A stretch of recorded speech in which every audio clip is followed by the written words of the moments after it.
Hello everyone, my name is Thanyawat Srivajana, welcome back to another video.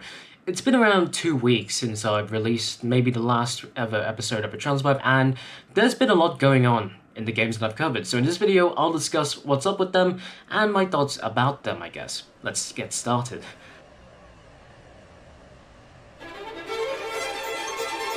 First of all, Stafford County Railway. Ah yes, where everybody starts their journey into the realm of Roblox transport. Now despite controversy in the community these past few years, the game has been actually doing well. Reception of updates, mostly version 2.3, have been positive at most. The game's expansion has been slowing down, but reasonable because it's already too big. There's still a loyal player base, people are still training, people are still making content about it, which is a bit of a nice thing to hear. And all these recent revamps and performance improvements, especially since version 2.0, have given SCR a more realistic yet mobile-friendly experience. I totally recommend SCR at this point to anyone who has a low-end PC because it's the best of both worlds, to be honest. Let's move on. Next up is British Railway. Quite frankly, one of the most realistic games on this list, British Railway has really challenged the status quo on how you develop and play a Roblox train game. You have features without the bloat, simple yet beautiful scenery, trains that are unique for the most part, and routes that give reasonable coins in return. Now the developers have given us a lot to expect in the future with possibly new stations, trains and extensions for the most part. These recent updates, especially since version 1.4, have improved the quality of life for most players. Though there's been a few issues with the signaling system overhauled in 1.4, they've actually been actively improving it. That's nice to hear. And people are still trying to find Maxwell for some reason. At this point it's just a conspiracy where their location is. Next up, Trains Universe, the only series of games out there that try to define itself through simplicity, much so that sometimes when you record a snippet of it and color grade it, it looks like a Wes Anderson movie. Anywho, Trains Intercity, the most anticipated title in the series, has yet to be released, and there hasn't been any updates in terms of development so far. According to Hiya, 2026 is slated to be when they'll accelerate and prepare for its release, but regardless, there have been updates for Mind the Gap, the precursor to the Trains universe, notably removing the Google material aesthetic in some areas of its user interface and design, removing the corporate acknowledgements in the credits, and a few touch-ups in terms of their logo, thumbnail, and game icon. Not really an interesting sight to see, but I still hope that Intercity will actually release soon, I guess. Let's move on. Next up, PTFS. Pilot Training Flight Simulator has somehow been amazing to play, especially in the midst of these big updates, most recently the Grindavik revamp. Though they've been pretty vocal about how they've been affected by recent changes of Roblox that were reportedly done in the name of child safety. Most notable being how game passes work and what Roblox wants to change, because it could break PTFS game passes in the long run or accidentally make players pay double of what they should have expected. There has been a dev forum post, but there's heavily imploring Roblox to reverse these changes. Regardless, there's an upcoming update that will introduce animated gear, so that's nice to hear. Still, I heavily encourage you to check out what's been going on with PTFS, because it's very surprising how it can affect the game, and I truly wish them luck. White Coast City Railway is next, and it's a game that's interesting not because of how it's generic, but at least because that it's unique in what they provide in terms of gameplay and the community. It's like a mix of SCR simplicity, in some cases, with a pinch of variety that BR craves in general. Now, WCR has taken several overhauls and restructures in its community in preparation for version 2.0 of the game. 2.0 is slated to be an overhaul of the game itself with new code, mechanics, and features that may alleviate some of the bugs that exist in the current version of the game.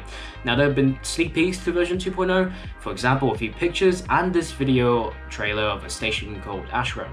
They've teased trams, meshed trains, and even much more lore. I believe with this much development, there's a lot in store for the game, and I think it's going to be amazing. Let's move on. Ah yes, Valmos Transit and its sister game Valmos Baritone. The game from the land of Timmy's, maple syrup, and no name, most notable for making clear about which devices you should use to play their games. And according to them, despite the fact that it can run Linux apps and games, a Chromebook is not a personal computer. Is mayonnaise an instrument? It has somehow survived a lot in these past few months or so, most notably because of Roblox moderation and maturity surveys. The most recent updates for the game, however, are the release of new buses courtesy of Atelier, that being the LFS, LFSA, and LFSE Plus buses introduced with this, let's just say, controversial release trailer. What to anticipate though? The Amberfield extension. One part of the more realistic updates to come that have been pushed back to an unspecified release date because of an unrealistic development timeline, quality and aesthetic considerations, and ultimately problems in communication between leadership and the devs. Now, nevertheless, I remain optimistic in this matter, and I'm really sure I'll come back to this game soon when the extension releases, of course. Next up, Dovedale Railway. The RoTransWipe episode on Dovedale Railway has become the first to hit 1,000 views, which is surprisingly thanks to how informational the episode has been to the newbie. Since then, I've been part of Dovedale's content creation program, which I'm slated to leave when the time comes because I've been bored about it. Now, many of the changes in the game come mostly from the new people coming in and out of the game's development and management team, but there have been developments and updates to parts of the game, the wiki, and the live map. There have also been some sneak peeks and presumptive revamps to parts of the game, so yeah, a lot in store, but that's that. Croydon is next, the most mainstream game on the list and the most popular bus sim, all because it's based off a place in Greater London. Now, like SCR, Croydon's development is interestingly slow-paced, but there have been confirmations that the team are in active development of new updates, notably the New Addington extension. The main issue as to why they are unable to bring this expansion pretty quickly is what I referenced in the RoTransWipe episode for the game itself. The map is already big enough, but it isn't big enough to fit for the extension. However, I have high hopes that they'll be proceeding with the extension in the future, I guess. Let's move on.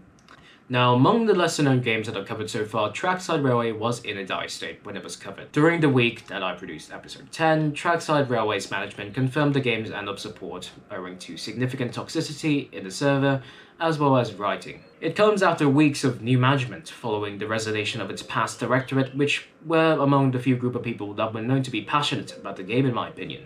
Now, the former developers, as stated in the episode, noted that they were developing another project and thus didn't really have time to pursue Trackside's development. And furthermore, many of its new management presumably attempted to steady the ship but failed, presumably because of the former or because of the lower amount of developers within their staff. Ultimately, Trackside was a project that I believe would flourish over the next couple of months or so, and seeing it end up dying was somewhat regretful to witness in many cases. And last but not least, Teesside Railway. Despite being the newest game that I've covered, Teesside has been really focused in its development in an attempt to improve its initial release.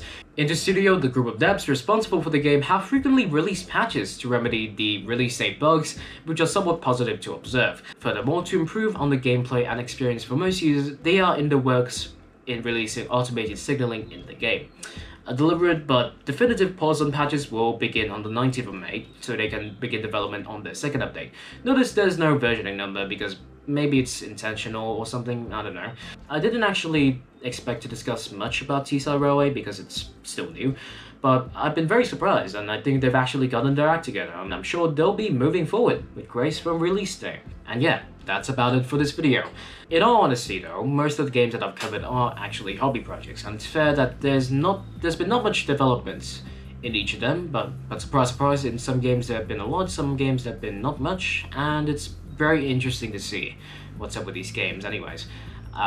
Still though, I don't really have plans to revive RoTransWipe in the near future, I guess, because of what has happened with Roblox and all that. So yeah, don't expect much, guys, please. I guess that's it. I don't really have any further thoughts, so I'll just end this video right here. Thanks for watching, see you next time.